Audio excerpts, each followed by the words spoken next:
Hi, Lauren. Hi, Joshua. How are you today? I'm well, thanks. I'm excited to chat with you. You've got a fun and decorated background. I love your approach to flavor. I'm excited by what you're bringing, not just to the market, but to the overall NA community. And I'm excited to learn a little bit more about your backstory and how we got to now. Yeah, absolutely. So, for those of you who may not know, I am a private chef, food stylist, and a non alcoholic entrepreneur in New York. And I have spent my entire career in New York, starting in restaurants in a variety of food capacities.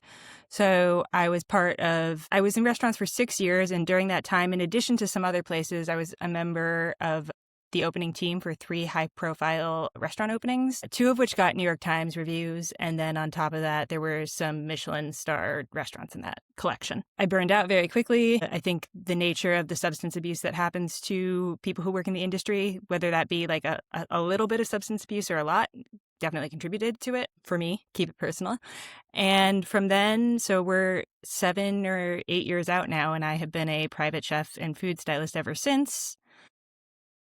And I started my own non-alcoholic Amaro company in 2023, and it hit market last year in 2025, and will be a year in 2 weeks. That's so exciting. Thank you.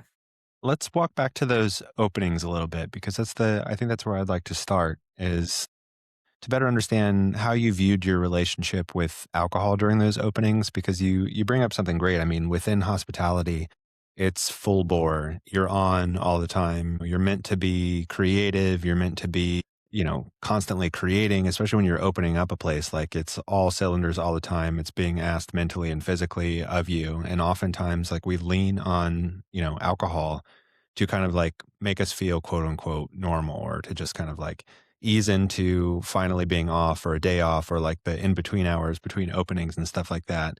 In what ways were you using alcohol at that time? And was it something that you were even thinking about? Yeah, I was definitely thinking about it. I think the way I always describe it to people is I was at the upper limit of what seemed socially acceptable for a very long time. So I was 23, I think. I had just left college and done a brief stint in culinary school before I went to restaurants. And, I was a young person, and it was the first restaurant I was part of was ABC. So there were multiple restaurants in the establishment. So I would say hi to 40 of my best friends every day within 20 minutes of coming in the establishment. And then after work every night, the 40 people I knew would go out to celebrate. And I don't think as a cook, I don't know. I think it's very hard. I think the landscape is changing maybe a little bit, or I hope it has, but I think that was the outlet allowed, especially, and then contribute to that like you're not eating that much. So it's sort of, oh, I need to get something in my stomach as fast as possible. And that's probably a beer. And then the projects got harder. I was definitely part of teams that I liked a lot less, and teams I liked wonderfully too. But I think as the events got more and more stressful, I didn't have any sort of other mental health things built in.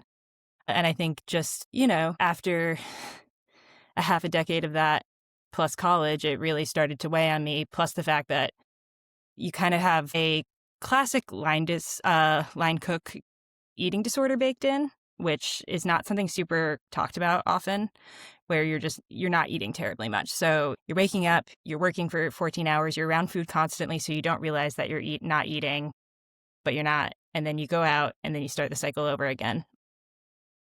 And on top of like an 80 to 90 hour work week for some of these openings, let's say 60 to 90. Yeah, it just over time, it kind of hit a point where I was like, oh, I can't keep this up much longer. And in fact, my work was suffering. My work was really not good towards the end. Yeah, what was that transition like? Like, what was sticking out to you? Like, what were you noticing? With something that's like that fast paced, sometimes it's hard to pay attention. You're not always set up to take an inventory or stock of your life. What was showing up for you that was showing signs that you maybe needed to make a difference? I had not, this is probably not new news to your community, but I didn't have a lot of mental health resources tracked out at the time. And I knew about fight or flight. I did not know about freeze. And I was freezing in some very extreme situations where people were just absolutely screaming at me at the top of my head and I could not move. And I think that's around the time I was like, something else is going on here. Like I was making mistakes I wouldn't make as a beginner. It was real. And, You've probably seen the stereotypes of the nasty Michelin star kitchens. I was in a reasonably good environment, but you still can't mess up the way I was messing up towards the end. And people were really rude about it, and it was sort of a self-perpetuating prophecy. I spent a lot of time being like, should I just end it? It got pretty dark, I think. What were you saying to Yeah. yourself at that time? Oh, I just didn't think, I thought that I had one goal in life and I had completely failed, you know?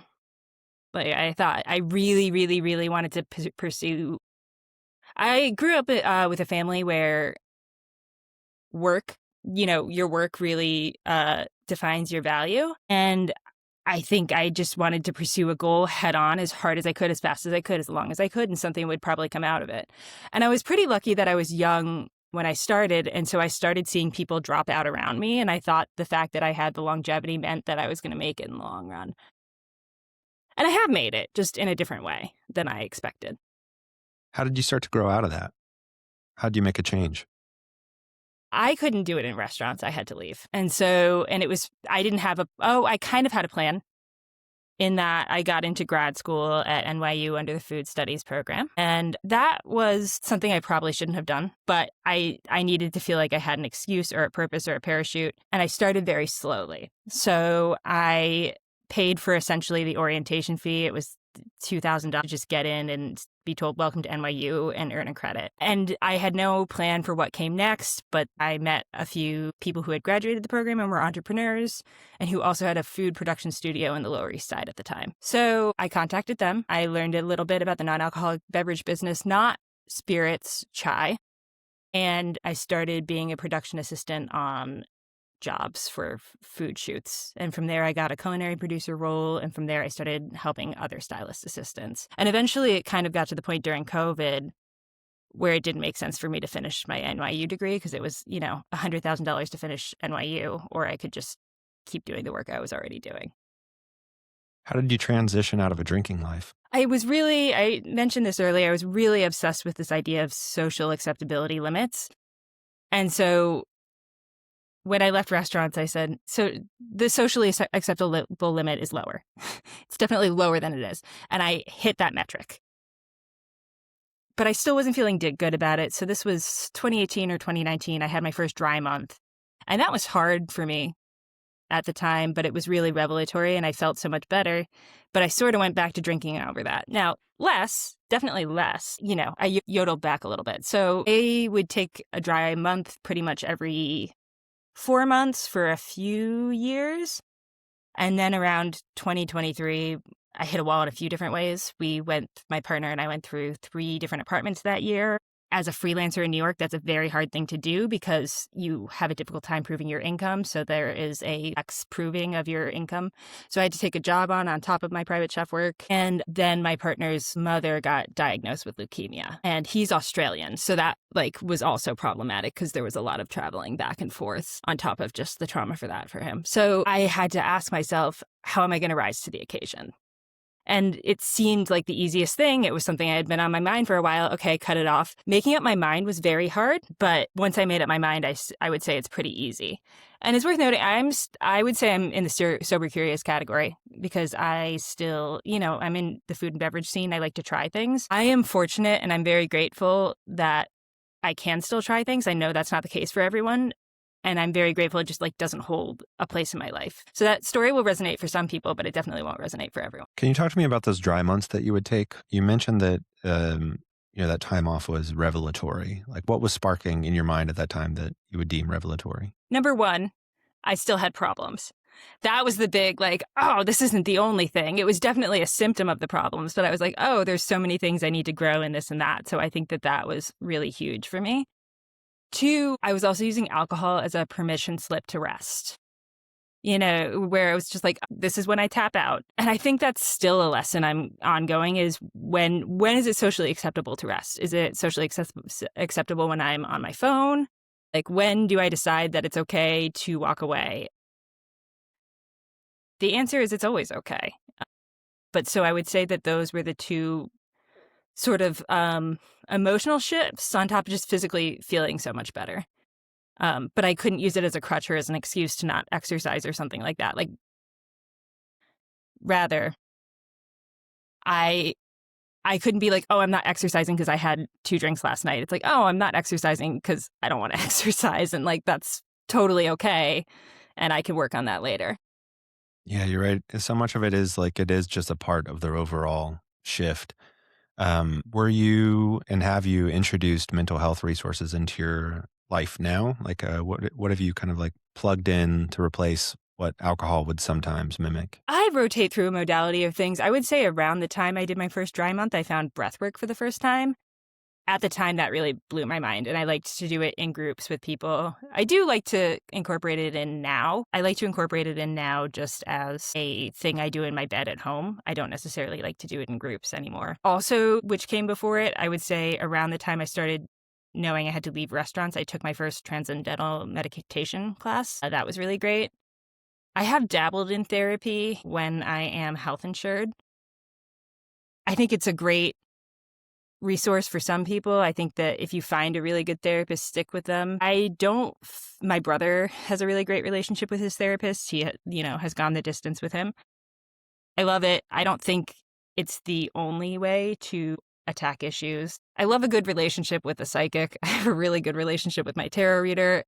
Might sound silly. Sometimes you kind of just need a little bit of direction. And I like that I don't have to explain everything to a psychic. There's like a base level of understanding.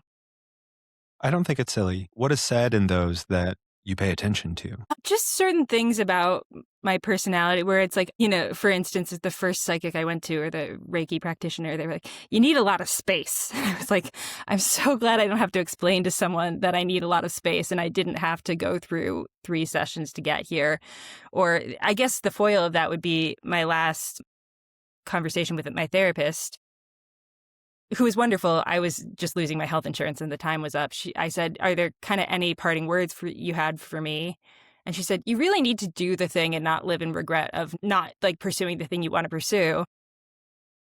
And I bristled a little bit because I've never not pursued the thing I want to pursue. Not that it was triggering. I was just like, oh, I don't think you understand me as well as I would have hoped after all this time. I myself would take a lot of dry months off and I would always just like re-enter the drinking force. Sometimes harder than I had left it.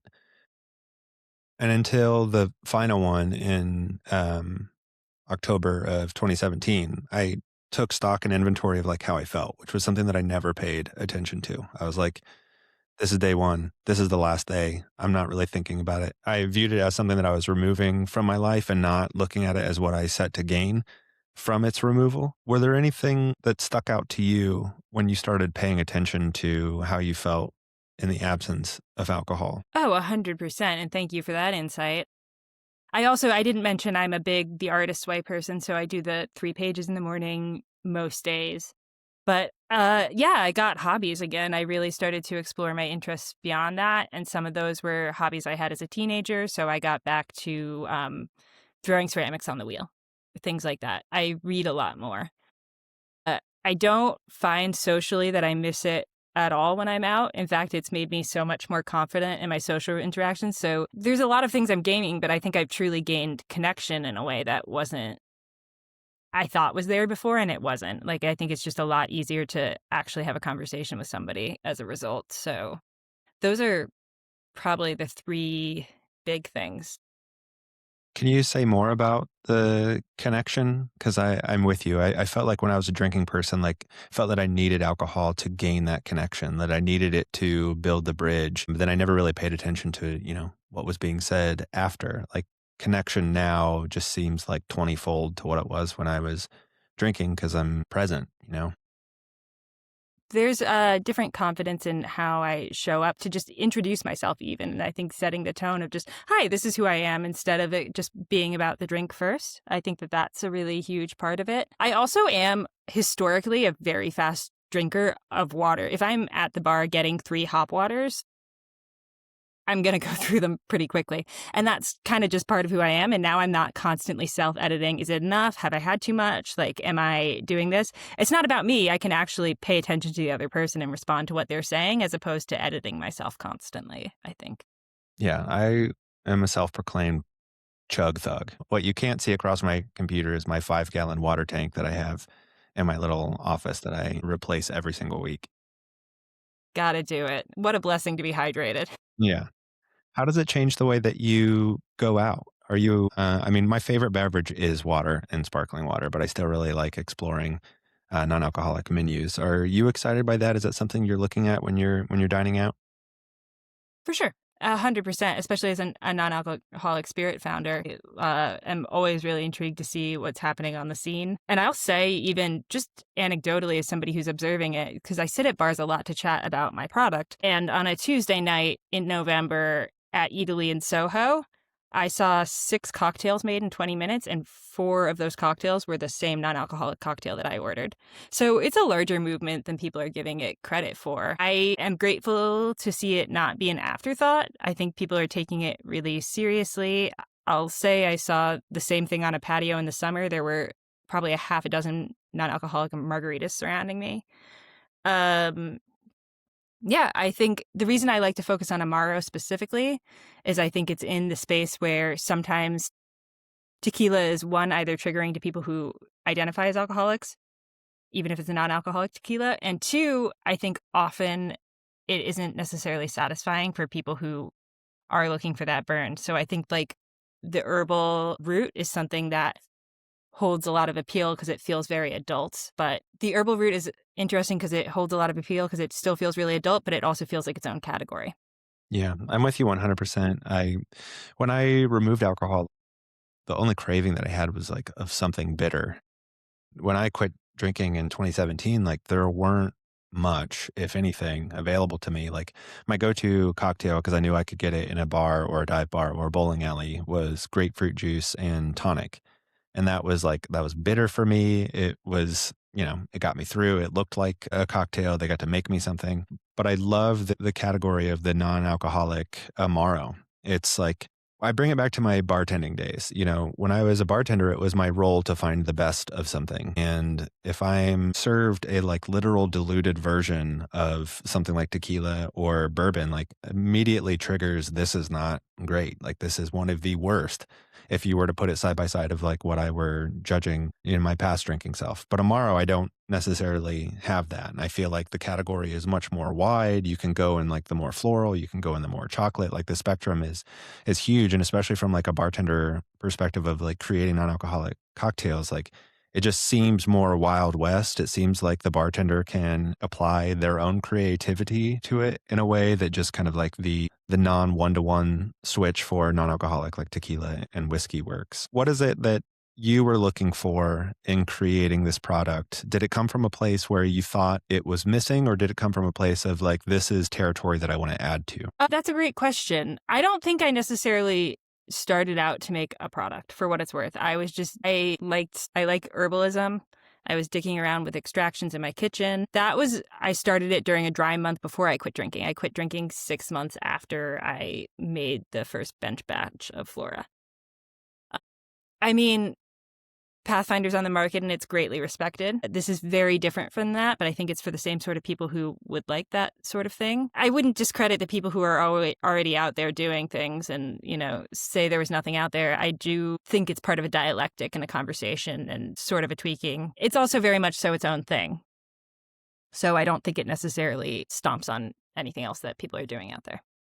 How would you describe it? It is a little bit funky. There are savory notes in it. There are special custom blends of umami extracts that are added to it that are just for us at this point. There's 17 flavors in the bottle. I would say it's fairly balanced. I find the greatest compliments to be when customers try it and they say either, this reminds me so much of sorrel, or it reminds me of ume, because it does have that sort of cross-cultural warming spices thing that's unidentifiable. And that also inevitably makes it kind of an American Amaro, to which people kind of scratch their heads because they're like, what are you talking about? But I do think it is its own frontier in that regard.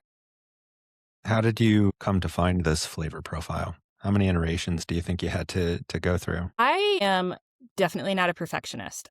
I would say I went through 6 to 9 on my own, and then when I brought it to my formulators, we got there astoundingly quickly. Within 3 months, we were kind of off base.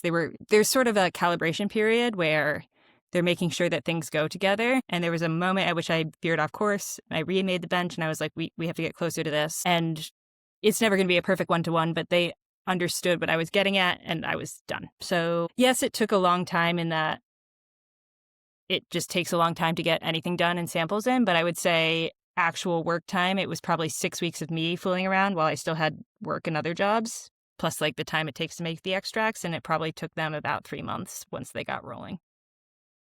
Do you think that you approach flavor differently with a sober palate than you did as a drinking person? Yes and no. I will say I must because I was just at a holiday party the other day, and I had a teaspoon of tequila when everyone was having a shot, and I went, "Ah!" Which was I was like, "Oh my god!" Like how life has changed that I would, make a face like a 5-year-old. So I think it has changed. Much like I feel as though vegetarian chefs who once ate meat, I think that it contributes a more interesting dynamic because they just know how to char things better, in my opinion.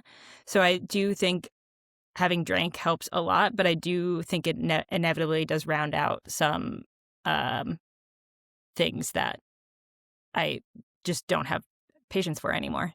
Somebody once said to me fairly recently, often the thing that people don't like about Amaro is the alcohol. And I was like, oh, that's probably right. Yeah. What made you want to make this shift into beverage? And what does it take to kind of like have a chef's mind creating something for behind the bar? It inevitably came from just, I do really like making things. I think it's really fun to put out your own product out there. This is the first commercial CPG product I've made, but before that I did make my own, speaking of tarot deck a few years prior. So I kind of got the bug for that sort of iteration of creating and putting yourself out there. I also like the difference between that and a restaurant is you make one and you kind of walk away. You know what I mean? There are other things to focus on, but I think when I was in a restaurant, the idea of, oh my God, I made 100 whole roasted fish this week and I have to do that again next week really weighed on me. So I think one and then moving on to the next project holds a great amount of appeal to me. But beyond that, I just think there's an ancestral connection. I still love a drink and a chat. I think as a sober person, reconnecting with that sober adjacent person, it seemed like an inevitable transfer. You may need to correct my language, but on the site, I believe it says is it chef driven, chef created? Chef created, Brooklyn inspired, I think. Yes. Can you talk to me about the choice of that language? Well, I think it just comes down to so many products in the food market, you would be shocked, are not created by food people. They're created by money people. And I think that that is something that hits home more and more every day to me, and that when I have spoken to flavorists at flavor conferences who know far more about the subject than I ever do, and I say to them, when does your expertise matter? The answer is never. It never matters. We always go with the market and what the average person thinks. And I think that that's a very bad way to go about making things. So that is part one. I think if you look at the way music and sort of Charlie XCX's pop off, where everyone just told her forever, "What are you doing?" and she stayed true to what she did. I think there's room for different perspectives and people meeting you on your level. And it won't appeal to everyone, but that's fine. So that's part one. Part two, Brooklyn inspired essentially just meant rooted in a perspective of some sort. It was kind of, okay, who is the chef? Like, also, chef can mean so many different things. So who's the chef? Where's the chef? It's a little insight into the company in that way. Yeah, what really stuck out to me about that is, the visitation of New York and the restaurants that you're able to dine at in Brooklyn is often, I'm in Columbus, Ohio, so have the perspective of a Midwestern person. The arrival into like restaurants in Brooklyn, with certain guests, it's usually met with, wow, this is incredible. It's one of the best meals I've ever had in my life. Too bad we can't have this back home.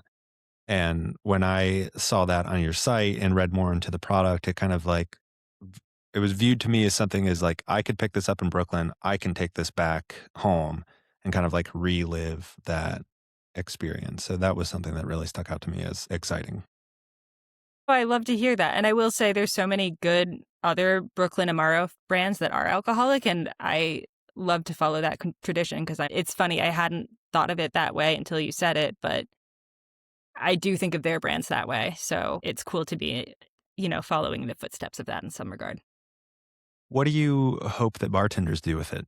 I hope they come up with things I haven't thought of. I do think the Flora and tonic is very simple, and I don't have to explain it, but I do think sugar helps a little bit because I built the product with the idea that if you're drinking it on its own, sugar builds on your palate. I didn't want it to be too sweet. I wanted people to be able to have like two without feeling sick to their stomach.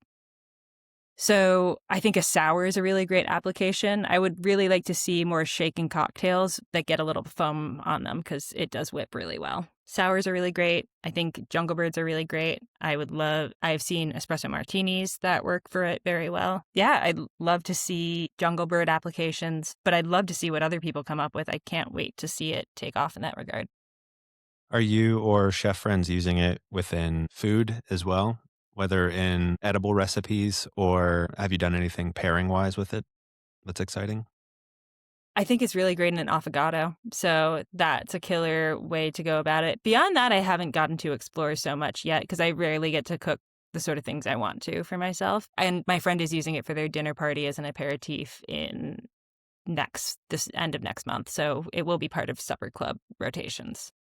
Oh, that's cool. So I feel like in non-alcoholic culture, the thing from like a bartender's perspective that's missing in brands is oftentimes you find bottles that are like really quick to market. They look cool, they taste all right. And then if you are a bartender and someone sits down and like, what can you tell me about this bottle? You immediately do what like a brand new server will do if somebody asks a confusing question about the menu. Like pick up the menu or the bottle and you look at it and you read what's on the label. And that's oftentimes the only information that you get about it. What's really cool about meeting you is that, you're a face behind the brand. You have a story behind the brand, and it brings in more of that sort of like emotive sense that you oftentimes get with like wine. You're rarely describing what the wine is. You're usually describing the way that the wine arrived to what it is. Is that part of the process that you bring in when you're telling folks about this? And if so, what story do you like to share about its inception to what you're excited about now? Totally. I do think it is a brand with a strong perspective that exists far beyond me. So I'm grateful to be sort of a conduit for her. But I do think of it as a woman beyond that. So Mad Flora means three things in my mind. One, the combination of something very brash and very feminine and sort of put together in a way that is maybe unsightly to some. Two, Mad Flora, lots of flowers, that sort of New England slang from when I was younger. And then three, I have this firm vision of a character, sort of a kooky character at a bar. Her name's Flora. They call her Mad Flora behind her back. She sits there. She's always chatting people up. She's always doing something a little weird. People are like, "Is she overserved?" No, she's sober, but she's Mad Flora. So I do think there is this very firm image I have in my mind of the drink as a person.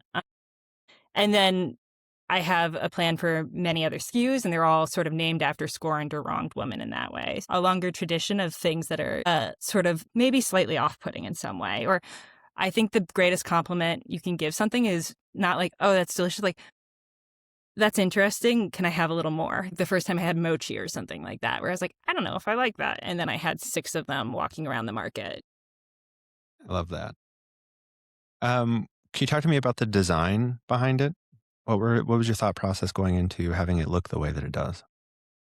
Yeah, I have sort of an odd approach to sort of working with collaborators in that regard, in that I think it's important. I have an idea of what I want, and then I'm willing, and it looks like this, and then I'm happy to widen it to this. I remember I had a chef once who said, I essentially like, "I want to give you what you didn't know you wanted, not what you asked for." And so I think I kind of do bring in this like, "Oh, here's what I had in mind. What do you think?" So I do think it's a bit of a conversation, and I hold a pretty loose vision. So the original design was by Daniela Marti of Lunaria Studios. I said, "Hey, I really want flowers, the design to be sort of like line tattoo drawings of flowers that are in the beverage." And she came back with the flowers that are now on the bottle, and they were sort of bigger and blockier, but the colors were the same as the flowers that were in the bottle. And I trusted her and I said, "That's gorgeous. Let's roll with it." I then moved to a sort of more CPG based designer in Brooklyn, Be Vicious Studios. He's incredible. He does really great work. So is Daniela. But, he showed me a lot of options. We still kind of liked what Daniela brought to the table originally a lot. So he played with that a bit. And I'm very grateful that Nick of that studio is really good at asking very pointed questions to determine how much I actually like something, because it's not really my wheelhouse. So it's much like when you're dealing with food and somebody, or wine for the first time, if somebody doesn't have the language to describe it, it's very annoying to get to the thing. So he was really good at sort of teasing it out of me. I do have a little, I could be pickier, but like I like it. So it was a very loose approach. What do you hope that people say about the product? I hope they say it's singular. I hope they say they want to drink it all the time. I hope they say it's versatile. I think during the summer, people try it and they say, oh, I would only have this in the summer. And then they have it in the winter and they say, oh, this really seems like a winter product. So I guess above all, I hope they say they get it. Because sometimes you have something in your head and you just don't know if it translates. So if they have it and they say, I understand, that's like not a good answer from a business perspective, but from a personal perspective, that's where I stand on it. I think if I were to ask, where would you like to see it? Your answer would likely be, well, everywhere. So I think I would rather have my question be, in what places does it work best? I'd love to see it in wine bars. I'd love to see it in wine bars in that capacity. I would love to see it sort of in non-traditional. I would love to see it in social spaces. I would love to see it in wellness spaces, but wellness spaces that aren't wellness spaces. That's not the greatest description of it. I'm not a low sugar girly. The product is low sugar, but I think that a dressed down version where it's just about people connecting. So sober clubs. What pizza would you pair it with? Neapolitan's an inevitable answer. I think it would be good with savory with meats, but I think the mushroom umami component would be really helpful with that. There's also, I imagine, sort of sage on a Neapolitan pizza, and there is sage in Mad Flora as well. So I think that would be a really good pairing. Something really salty would be killer. What are you hopeful for with the brand? What am I hopeful for with the brand? I'm just hopeful to get people excited about non-alcoholic who just hadn't considered it before. I think the coolest thing that can happen is that people who drink still alcohol say, hey, I drink a lot less because I'm drinking this product and it's really exciting to me and it sort of tickles my palate in that way. I think I'm just and also to get people excited about Amaro, because I think the interesting thing about the non-alcoholic space is I'm kind of surprised how many people don't know what that is. And so if they come in through the NA version when they're already sober, that's pretty cool in itself. And it's sort of recreating the tradition. Brand removed, what are you hopeful for with yourself? Ooh, that's a great question. I think I would like to I feel like I'm still just getting to know myself, and that's really cool. I'm really excited for my dog. I'm really hopeful to spend time with my dog. I know that's really silly. I'm going to Iceland at the end of next month. I'm really excited for that. I'm excited to see bits of the world. And I'm excited to have future projects beyond Flora. I think I have found every project I've done to this point to sort of be an integration of something that I was working on in myself. And so I'm excited to see what that next project is around the corner. My final question is also a personal question. What do you love about yourself? Ooh, definitely. I would say resilience, but that's kind of a boring answer. I think I am very proud of how I am rooted in my own perspective. I sort of take things for granted that I see the things the way I do. Yeah, I just appreciate my opinion on things. Like, I value my opinion very highly, and I'm very lucky to feel that way.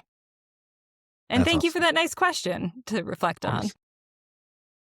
Thank you for joining me. Thank you for bringing such a great product to the non-alcoholic space and for the ways that you continue it. Joshua, thank you so much for the nice questions, and I'm glad we got to chat a bit today. Me too.